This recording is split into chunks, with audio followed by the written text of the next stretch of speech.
Narito na ang Veritas Editorial, ang paninindigan ng Veritas 846. Sa mga napapanahong usapin sa bansa, pakinggan si Reverend Father Anton C.T. Pascual, ang radyo ng simbahan.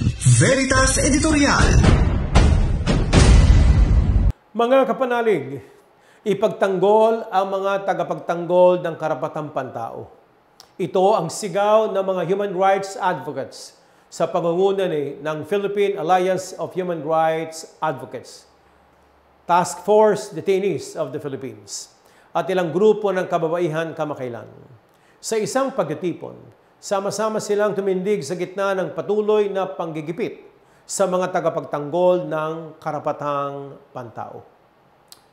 Nanawagan silang palayain si Maria Salome Ohano o mas kilalang Nanay Sally. Inilaan ni Nanay Sally ang halos buong buhay niya para isulong at protektahan ang karapatan ng kabataan at kababaihan.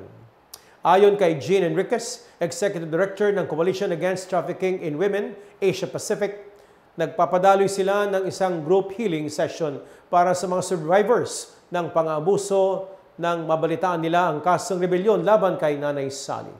Inaresto si Nanay Sally noong 2021 dahil sa pagkakasangkot niya di umano sa isang ambush sa Quezon noong 2005. Dalawang sundalong namatay sa naturang ambush. Nakapagpiyansa si Nanay Sally noong 2022, ngunit nahatulan siya noong May 2024 at napatawan ng parusang 10 hanggang 17 taong pagkakakulong. Naghahain na ng apela ang kanyang mga abogado. Naniniwalang maraming human rights advocates na politically motivated o may bahid ng politika at walang batayan ang kaso ni Nanay Sally. Paliwanag ng Secretary General Egay Cabalitan. Sumasalamin ang nangyari kay Nanay Sally sa malawakang panggigipit sa human rights advocates sa buong Pilipinas.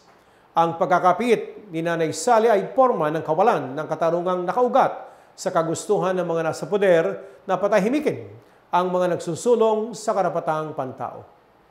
Kasabay ng panawagan na palayain si Nanay Sally, ang kahilingang isabatas ang Human Rights Defenders Protection Bill. Layunin po ng panukalang batas na palakasin ang legal framework upang protektahan ang human rights advocates sa pamamagitan ng pagkilala sa kanilang trabaho bilang isang lawful occupation o propesyon. Kung may ganitong pagkilala, maobligang Estado na igalang at protektahan ang karapatan ng mga nagtataguyod ng human rights sa buong bansa. Ayon pa sa ang pagkapalaya kay Nanay Sally ay hindi lamang tungkol sa isang tao, kundi sa paggalang natin bilang isang bansa sa karapatang pantao. Demokrasya ng bawat tao, lahat ng tao. Para sa grupo, defending the defenders is defending democracy. Kung isa sa batas ang Human Rights Defenders Protection Bill, kinikilala natin ang kahalagahan ng pagtatrabaho para sa karapatang pantao bilang haligi ng pagbubuo ng isang makatarungan at makataong lipunan.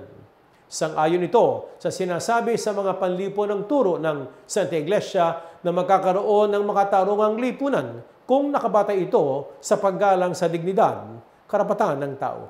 Katulad ng sinasabi sa Catholic Social Teaching na Gaudium et Spes, mahalagang tingnan natin ang bawat isa bilang bahagi rin ng ating sarili, bilang kapwa o karugtong ng ating pagkatao. Sa ganitong paraan, may sasaalang-alang natin ang pangangailangan ng bawat taong mabuhay ng may dignidad. Sa ganitong paraan, hindi tayo matutulad sa mayamang lalaki sa Ebanghelyo ni Lucas 16:19-31. Sa kwento, kumakain ng sagana araw-araw ang mayamang ito na nagsusuot ng mamahaling damit habang nakalupasay si Lazaro sa kanyang pintuan at kumakain ng anumang nahuhulog na mumo sa kanyang mesa. Walang pakialam ang mayamang lalaki sa pinagdaraanan ng kanyang kapwa. Kaya kapanalig, ang buhay po ni Nanay Sally ay halimbawa lamang ng pagbabahagi ng sarili para makamit ng iba o ng mga katulad ni Lazaro sa panahon natin ngayon ang pagkilala sa kanilang dignidad at mga karapatan.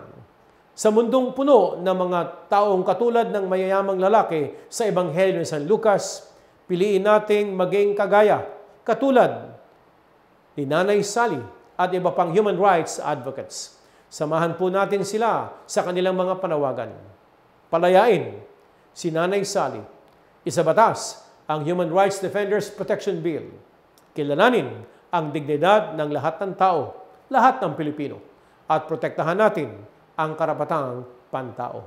Ito po ay napaka-basic na pagkilala ng biyaya ng Diyos sa lahat ng tao at bawat tao na nilikha imaguday kawangis ng Diyos na may karapatan sa batas at sa lipunan.